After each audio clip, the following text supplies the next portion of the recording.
Feliz y bendecido día, aprendiendo un curso de milagros. El secreto de la verdadera oración es olvidarte de las cosas que crees necesitar. Pedir algo específico es igual que ver el pecado primero y luego perdonarlo. Del mismo modo, al orar pasas por alto tus necesidades específicas, tal como las ves, y las dejas en manos de Dios.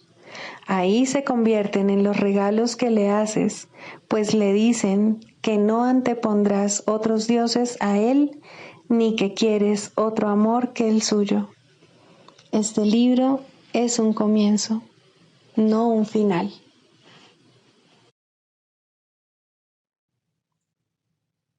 Del prefacio, que postula, párrafo 3. Del conocimiento y de la percepción surgen dos sistemas de pensamiento distintos que se oponen entre sí en todo. En el ámbito del conocimiento no existe ningún pensamiento aparte de Dios, porque Dios y su creación comparten una sola voluntad. El mundo de la percepción, por otra parte, se basa en la creencia en opuestos, en voluntades separadas y en el perpetuo conflicto que existe entre ellas y Dios.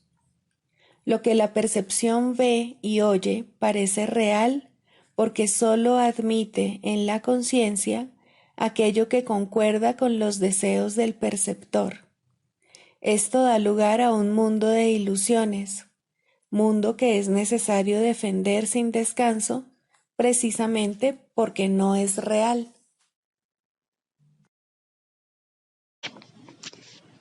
Introducción. Este es un curso de milagros, es un curso obligatorio. Solo el momento en que decides tomarlo es voluntario. Tener libre albedrío no quiere decir que tú mismo puedas establecer el plan de estudios. Significa únicamente que puedes elegir lo que quieres aprender en cualquier momento dado. Este curso no pretende enseñar el significado del amor, pues eso está más allá de lo que se puede enseñar.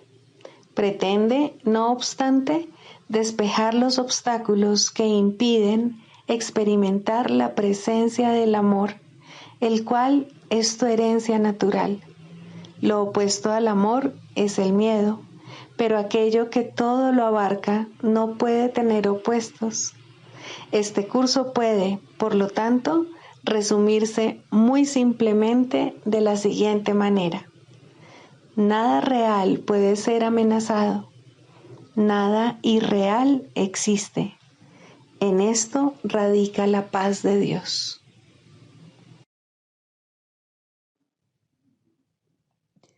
Capítulo 1. El significado de los milagros. Primero, principios de los milagros. Principio 26. Los milagros representan tu liberación del miedo. Expiar significa deshacer. Deshacer el miedo es un aspecto esencial del poder expiatorio de los milagros.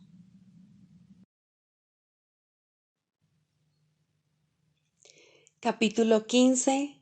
El instante santo. 6.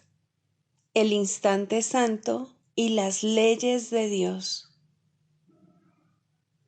Es imposible usar una relación a expensas de otra sin sentir culpabilidad, y es igualmente imposible condenar parte de una relación y encontrar paz en ella. De acuerdo con las enseñanzas del Espíritu Santo, todas las relaciones son compromisos totales, si bien no hay conflicto alguno entre ellas. Tener absoluta fe en que cada una de ellas tiene la capacidad de satisfacerte completamente solo puede proceder de una perfecta fe en ti mismo. Mas no puedes tener fe en ti mismo mientras sigas sintiendo culpabilidad. y seguirás sintiendo culpabilidad mientras aceptes la posibilidad y la tengas en gran estima de que puedes hacer que un hermano sea lo que no es solo porque tú lo desees. La razón de que tengas tan poca fe en ti mismo es que no estás dispuesto a aceptar el hecho de que dentro de ti se encuentra el amor perfecto, y así buscas afuera lo que no se puede encontrar afuera. Yo te ofrezco la perfecta fe que tengo en ti, en lugar de todas tus dudas, pero no te olvides de que la fe que tengo en todos tus hermanos tiene que ser tan perfecta como la que tengo en ti, pues, de lo contrario, el regalo que te hago sería limitado. En el instante santo compartimos la fe que tenemos en el Hijo de Dios, porque juntos reconocemos que Él es completamente digno de ella. Y en nuestro aprecio de su valía, no podemos dudar de su santidad, y por lo tanto le amamos. Toda separación desaparece conforme se comparte la santidad, pues la santidad es poder y cuando se comparte su fuerza aumenta. Si intentas satisfacerte gratificando tus necesidades tal como las percibes, es porque crees que la fuerza procede de otro y que lo que tú ganas, él lo pierde. Si te percibes como débil, alguien siempre tiene que salir perdiendo. Sin embargo, hay otra interpretación de las relaciones que trasciende completamente el concepto de pérdida de poder. ¿No te resulta difícil creer que cuando otro le pide amor a Dios, tu propia petición no pierde fuerza? ¿Tampoco crees que cuando Dios le contesta, tus esperanzas de recibir una respuesta se ven mermadas? Por el contrario, te sientes más inclinado a considerar el éxito de tu hermano como una prueba de la posibilidad del tuyo. Eso se debe a que reconoces, aunque sea vagamente, que Dios es una idea, y por consiguiente, tu fe en Él se fortalece al compartirla. Lo que te resulta difícil aceptar es el hecho de que, al igual que tu Padre, tú eres una idea, y al igual que Él, te puedes entregar completamente sin que ello suponga ninguna pérdida para ti, y de ello solo se puedan derivar ganancias. En esto reside la paz, pues en ello no hay conflicto. En el mundo de la escasez, el amor no significa nada y la paz es imposible, pues en él se aceptan tanto la idea de ganar como la de perder, y, por lo tanto, nadie es consciente de que en su interior reside el amor perfecto. En el instante santo reconoces que la idea del amor mora en ti y unes esta idea a la mente que la pensó y que jamás podría abandonarla, puesto que dicha mente mantiene dentro de sí la idea del amor, no puede haber pérdida alguna. El instante santo se convierte así en una lección acerca de cómo mantener a todos tus hermanos en tu mente sin experimentar pérdida alguna, sino tan solo compleción. De esto se deduce que solo puedas dar, y esto es amor, pues únicamente esto es natural de acuerdo con las leyes de Dios. En el instante santo prevalecen las leyes de Dios, que son las únicas que tienen sentido. Las leyes de este mundo, por otra parte, dejan de tenerlo. Cuando el Hijo de Dios acepta las leyes de Dios como lo que su propia voluntad gustosamente dispone, es imposible que se sienta aprisionado o limitado en forma alguna. En ese instante es tan libre como Dios quiere que sea, pues en el instante en que se niega a estar aprisionado, en ese mismo instante deja de estarlo. En el instante santo no ocurre nada que no haya estado ahí siempre. Lo único que sucede es que se descorre el velo que cubría la realidad. Nada ha cambiado. Sin embargo, cuando se descorre el velo del tiempo, la conciencia de inmutabilidad aflora de inmediato. Nadie que aún no haya experimentado el descorrimiento del velo y se haya sentido irresistiblemente atraído hacia la luz que se encuentra tras él, puede tener fe en el amor sin experimentar miedo alguno. Mas el Espíritu Santo te da esa fe porque me la ofreció a mí y yo la acepté. No tengas miedo de que se te vaya a negar el instante santo, pues yo no lo negué, y a través de mí, el Espíritu Santo te lo dará a ti, del mismo modo en que tú a tu vez habrás de darlo. No permitas que ninguna necesidad que percibas nuble la necesidad que tienes del instante santo, pues en él reconocerás la única necesidad que los hijos de Dios comparten por igual, y por medio de este reconocimiento te unirás a mí para ofrecer lo único que es necesario. La paz llegará a través de nosotros. Únete a mí en la idea de la paz, pues las mentes se comunican por medio de ideas. Si te entregases tal como tu Padre entrega su ser, entenderías lo que es la conciencia de ser, y con ello entenderías el significado del amor. Pero recuerda que el entendimiento es algo propio de la mente y sólo de la mente. El conocimiento, por lo tanto, es algo propio de la mente y sus condiciones se encuentran en ésta junto con él. Si no fueses una idea y nada más que una idea, no podrías estar en plena comunicación con todo lo que jamás ha existido.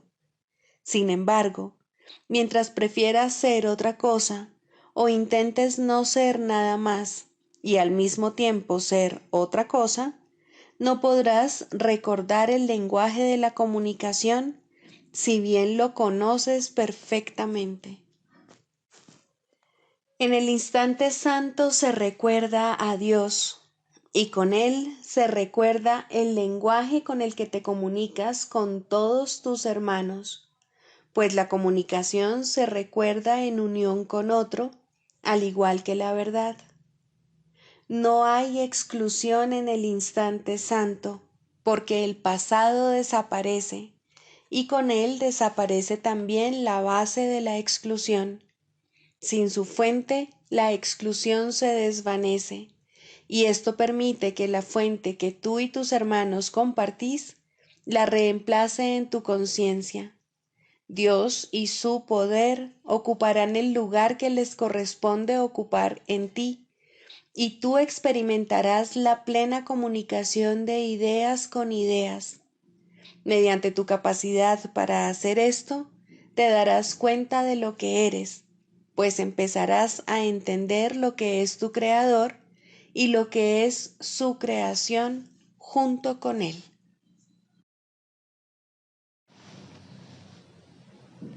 Libro de ejercicios, lección 199. No soy un cuerpo, soy libre. No podrás ser libre mientras te percibas a ti mismo como un cuerpo. El cuerpo es un límite. El que busca su libertad en un cuerpo la busca donde ésta no se puede hallar. La mente puede ser liberada cuando deja de verse a sí misma como que está dentro de un cuerpo, firmemente atada a él y amparada por su presencia. Si esto fuese cierto, la mente sería en verdad vulnerable. La mente que está al servicio del Espíritu Santo es ilimitada para siempre y desde cualquier punto de vista trasciende las leyes del tiempo y del espacio, está libre de ideas preconcebidas y dispone de la fortaleza y del poder necesarios para hacer cualquier cosa que se le pida. Los pensamientos de ataque no pueden entrar en una mente así, toda vez que ha sido entregada a la fuente del amor, y el miedo no puede infiltrarse en una mente que se ha unido al amor. Dicha mente descansa en Dios. ¿Y quién que viva en la inocencia sin hacer otra cosa que amar podría tener miedo? Es esencial para tu progreso en este curso que aceptes la idea de hoy y que la tengas en gran estima. No te preocupes si al ego le parece completamente descabellada. El ego tiene en gran estima al cuerpo porque mora en él y no puede sino vivir unido al hogar que ha construido. Es una de las partes de la ilusión que ha ayudado a mantener oculto el hecho de que él mismo es algo ilusorio. Ahí se esconde y ahí se le puede ver como lo que es. Declara tu inocencia y te liberas. El cuerpo desaparece al no tener tú ninguna necesidad de él, excepto la que el Espíritu Santo ve en él. A tal fin, el cuerpo se percibirá como una forma útil para lo que la mente tiene que hacer. De este modo se convierte en un vehículo de ayuda para que el perdón se extienda hasta la meta todo abarcadora que debe alcanzar de acuerdo con el plan de Dios. Ten en gran estima la idea de hoy y ponla en práctica hoy y cada día. Haz que pase a formar parte de cada sesión de práctica que lleves a cabo. No hay pensamiento cuyo poder de ayudar no aumente con esta idea, ni ninguno que de esta manera no adquiera regalos adicionales para ti. Con esta idea hacemos resonar la llamada a la liberación por todo el mundo. ¿Y estarías acaso tú excluido de los regalos que haces? El Espíritu Santo es el hogar de las mentes que buscan la libertad. En él han encontrado lo que buscaban. El propósito del cuerpo deja de ser ahora ambiguo y su capacidad de servir un objetivo indiviso se vuelve perfecta. Y en respuesta libre de conflicto e inequívoca a la mente que solo tiene como objetivo el pensamiento de libertad, el cuerpo sirve su propósito y lo sirve perfectamente. Al no poder esclavizar, se vuelve un digno servidor de la libertad que la mente que mora en el Espíritu Santo persigue. Sé libre hoy y da el regalo de libertad a todos aquellos que creen estar esclavizados en el interior de un cuerpo. Sé libre de modo que el Espíritu Santo se pueda valer de tu liberación de la esclavitud y ponga en libertad a los muchos que se perciben a sí mismos encadenados, indefensos y atemorizados. Permite que el amor reemplace sus miedos a través de ti. Acepta la salvación ahora y entrégale tu mente a aquel que te exhorta a que le hagas este regalo, pues él quiere darte perfecta libertad, perfecta dicha, así como una esperanza que alcanza su plena realización en Dios. Tú eres el Hijo de Dios. Vives en la inmortalidad para siempre. ¿No te gustaría retornar tu mente a esto? Practica entonces debidamente el pensamiento que el Espíritu Santo te da para el día de hoy. En él tus hermanos y tú os alzáis liberados. El mundo es bendecido junto contigo. El Hijo de Dios no volverá a llorar, y el cielo te da las gracias por el aumento de gozo que tu práctica le proporciona, incluso a él. Dios mismo extiende su amor y felicidad cada vez que dices: no soy un cuerpo, soy libre. Oigo la voz que Dios me ha dado y es solo esa voz la que mi mente obedece.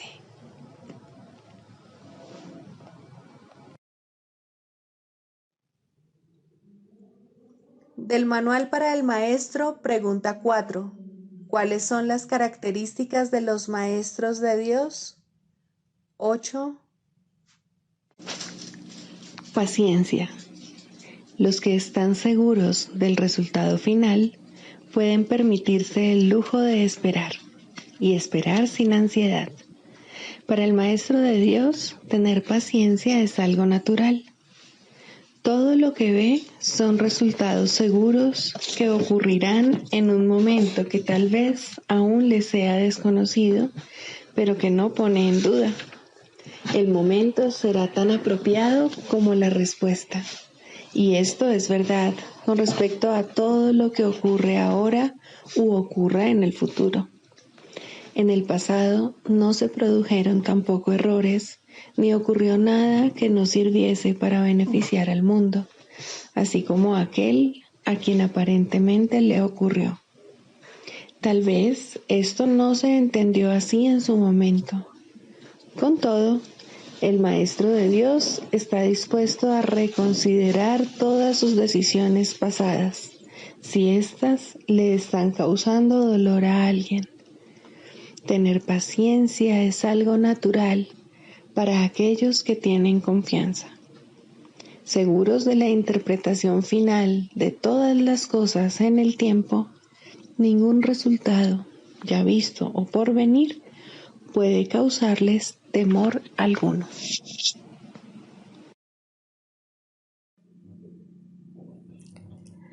Manual para el Maestro. Pregunta 18. ¿Cómo se lleva a cabo la corrección? Hasta que el Maestro de Dios no haya dejado de confundir las interpretaciones con los hechos y las ilusiones con la verdad, no podrá tener lugar una corrección de naturaleza duradera, que es a la única a la que se le puede llamar verdadera corrección.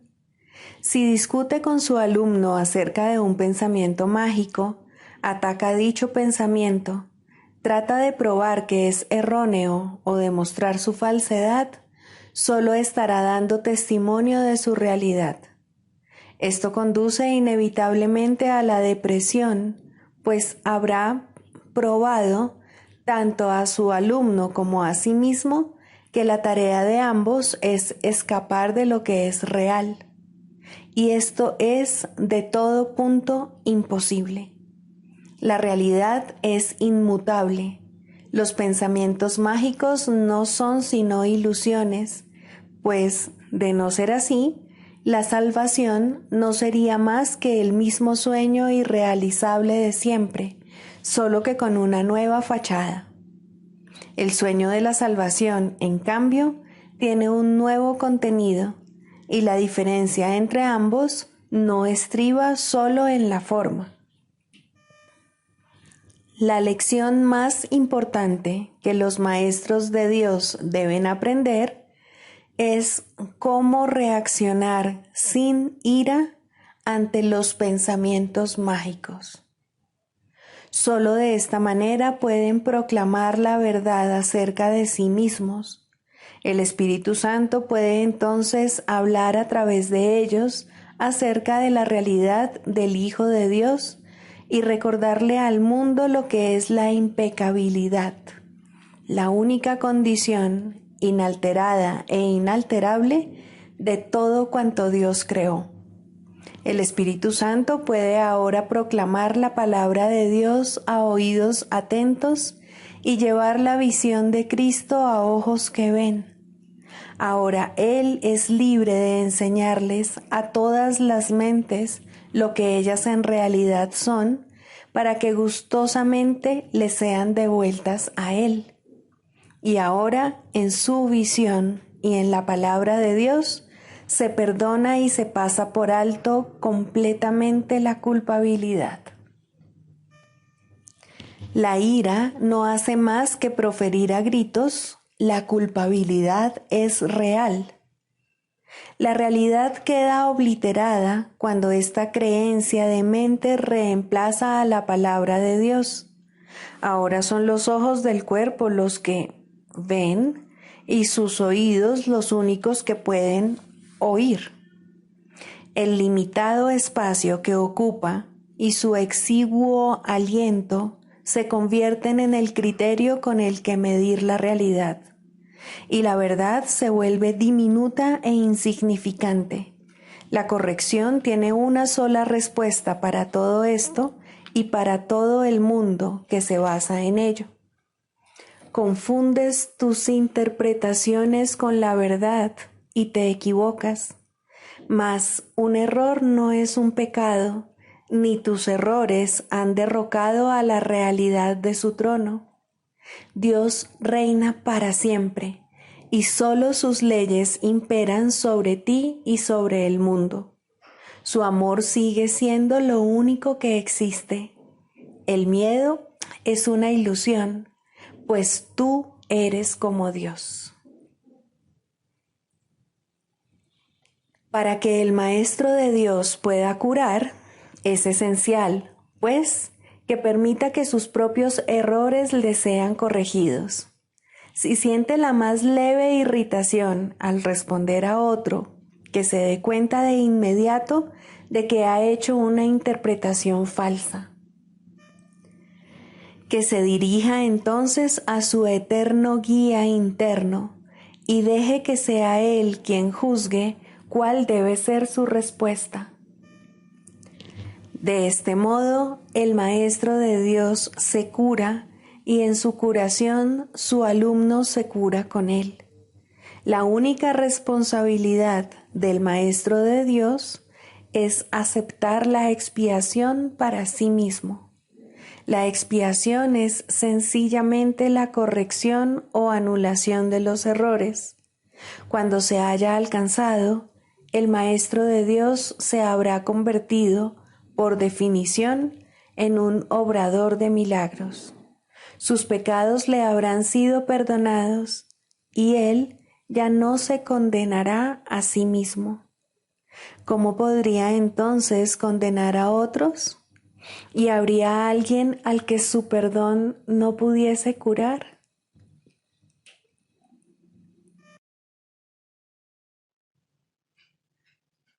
Clarificación de términos. Mente, espíritu. El término mente se utiliza para representar el principio activo del espíritu, el cual le suministra a éste su energía creativa. Cuando el término va con mayúscula, se refiere a Dios o a Cristo, es decir, a la mente de Dios o a la mente de Cristo. El espíritu es el pensamiento de Dios que Él creó semejante a sí mismo. El espíritu unificado es el único Hijo de Dios o Cristo. En este mundo, puesto que la mente está dividida, los hijos de Dios parecen estar separados. Sus mentes, asimismo, no parecen estar unidas. En ese estado ilusorio, el concepto de una mente individual parece tener sentido. En el curso, por lo tanto, se describe a la mente como si consistiera de dos partes, el espíritu y el ego. El espíritu es la parte que aún se mantiene en contacto con Dios a través del Espíritu Santo, quien, aunque mora en esa parte, también ve la otra. No se usa el término alma, excepto en citas directas de la Biblia, por ser un término sumamente polémico.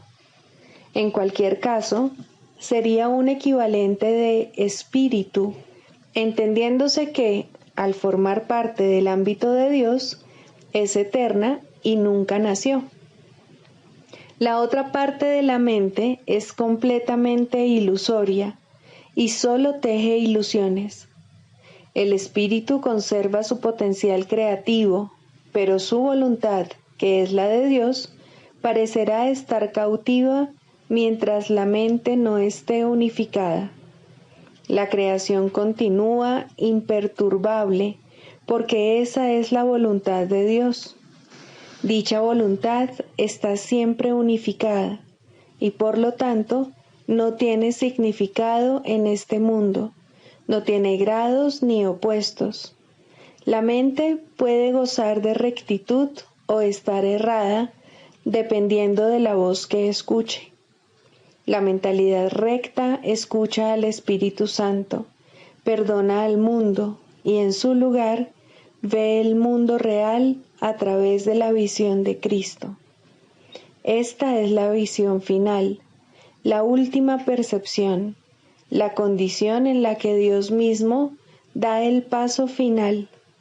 Ahí, al tiempo y a lo ilusorio les llega su fin. La mentalidad errada escucha al ego y teje ilusiones, percibe el pecado, justifica la ira y considera que la culpabilidad, la enfermedad y la muerte son reales. Tanto este mundo como el mundo real son ilusorios, pues la mentalidad recta simplemente pasa por alto o perdona lo que nunca ocurrió. Por lo tanto, la mentalidad recta no es la mentalidad uno de la mente de Cristo, cuya voluntad es una con la de Dios. La única libertad que aún nos queda en este mundo es la libertad de elegir, y la elección es siempre entre dos alternativas o dos voces. La voluntad no está involucrada en la percepción a ningún nivel y no tiene nada que ver con el proceso de elegir. La conciencia es el mecanismo receptor, el cual recibe mensajes tanto del plano superior como del inferior, del Espíritu Santo o del ego. La conciencia tiene niveles y puede cambiar drásticamente de uno a otro, pero no puede trascender el dominio de lo perceptual. En su nivel más elevado, se vuelve consciente del mundo real y puede ser entrenada para hacer eso cada vez con mayor frecuencia.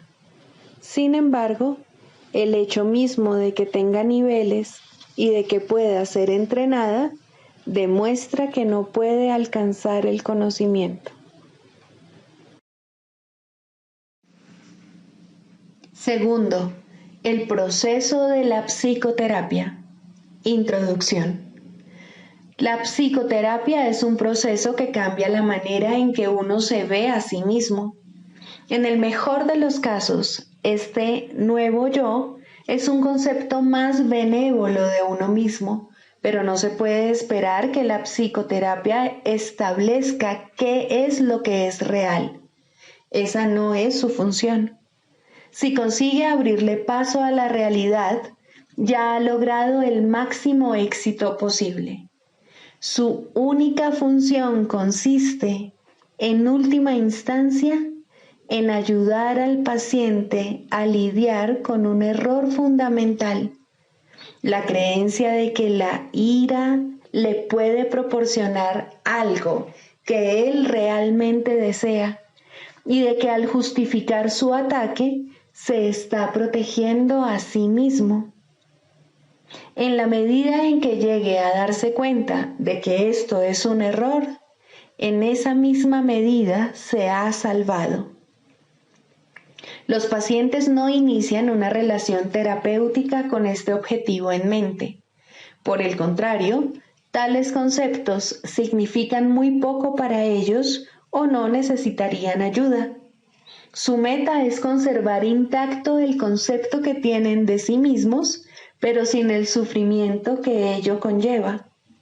Todo su equilibrio descansa sobre la creencia demente de que esto es posible. Y como para la mente sana es claramente imposible, lo que andan buscando es magia. En las ilusiones, lo imposible se consigue fácilmente, pero solo a costa de hacer las ilusiones reales. El paciente ya ha pagado ese precio. Ahora quiere una ilusión mejor. Al comienzo, pues, la meta del paciente y la del terapeuta son divergentes. Tanto terapeuta como paciente pueden abrigar conceptos falsos de sí mismos, pero aún así sus respectivas percepciones sobre lo que constituye una mejoría no pueden sino diferir. El paciente espera aprender cómo lograr los cambios que desea, pero sin alterar de manera significativa el concepto que tiene de sí mismo. De hecho, espera que este concepto se estabilice lo suficiente para incluir dentro del mismo los poderes mágicos que busca en la psicoterapia. Desea volver invulnerable lo vulnerable e ilimitado lo finito. El yo que ve es su Dios y lo único que procura es servirle de la mejor manera posible. El terapeuta, no importa cuán sincero pueda ser, debe querer cambiar el concepto que el paciente tiene de sí mismo, de alguna manera que él considere real. La tarea de la terapia es reconciliar estas diferencias. Con suerte, ambos aprenderán a abandonar sus metas originales, pues solo en las relaciones se puede encontrar la salvación. Al comienzo, es inevitable que tanto pacientes como terapeutas acepten por igual metas poco realistas y que no están completamente libres de matices mágicos. Finalmente, dichas metas se abandonarán en las mentes de ambos.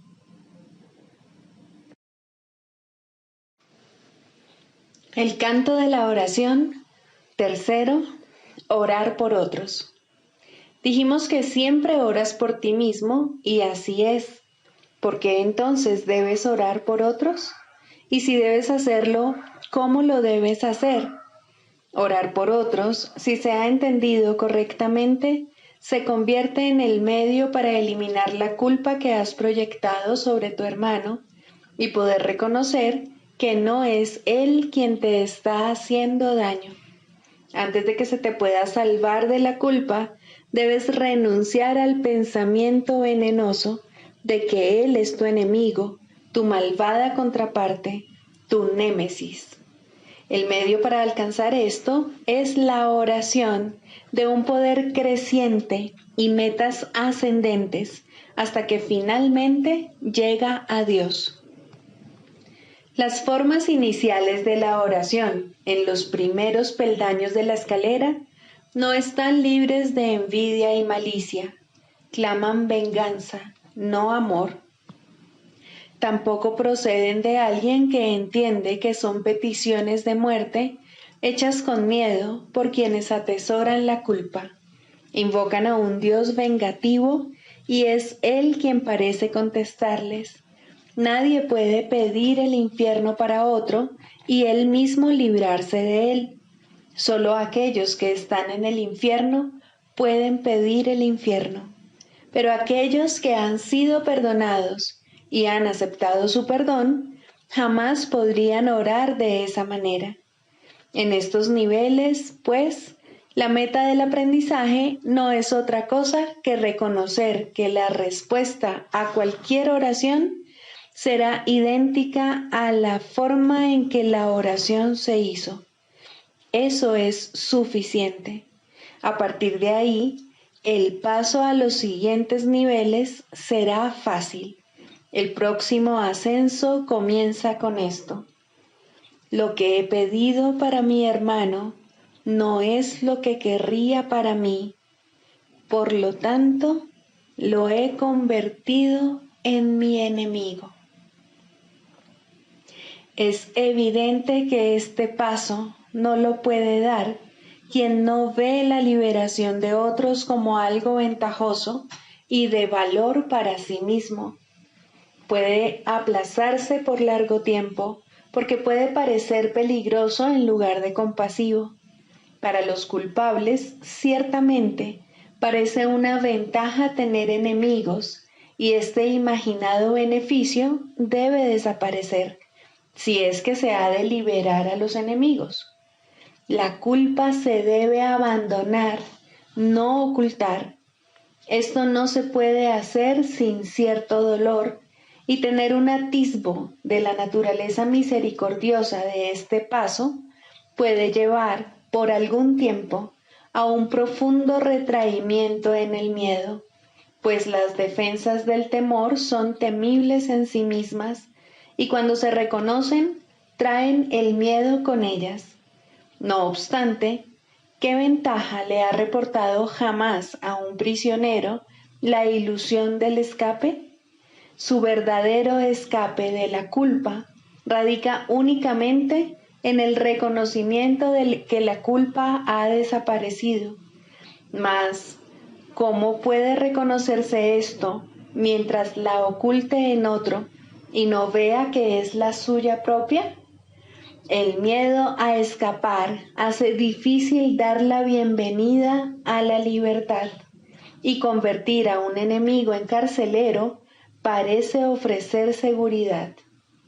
¿Cómo, entonces, se le puede librar sin que se apodere de ti un profundo miedo?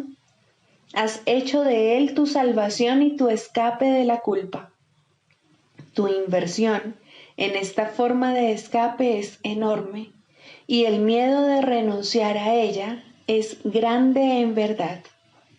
Aquíétate por un instante ahora mismo y piensa en lo que has hecho.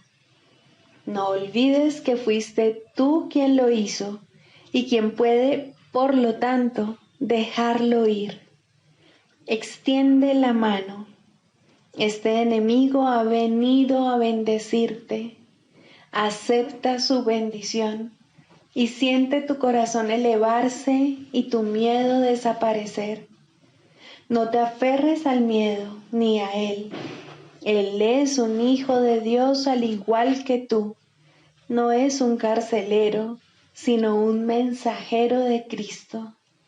Sé esto para él, para que él lo sea para ti. No es fácil darse cuenta de que orar para pedir cosas, posición social, amor humano, regalos externos de la clase que sean, siempre se hace para establecer carceleros y ocultarse de la culpa. Estas cosas se emplean como metas que sustituyen a Dios y por lo tanto distorsionan el propósito de la oración. Desearlas es orar por ellas. Uno no necesita pedir explícitamente. La meta de alcanzar a Dios se pierde de vista cuando se va en pos de metas menores de la clase que sean, y la oración se convierte en una petición de enemigos. Incluso en esto se puede ver claramente el poder de la oración. Nadie que desee un enemigo dejará de encontrarlo, mas con igual seguridad perderá de vista la única meta real que se le ofrece. Piensa en el costo que ello supone y compréndelo bien. Todas las demás metas son a costa de Dios.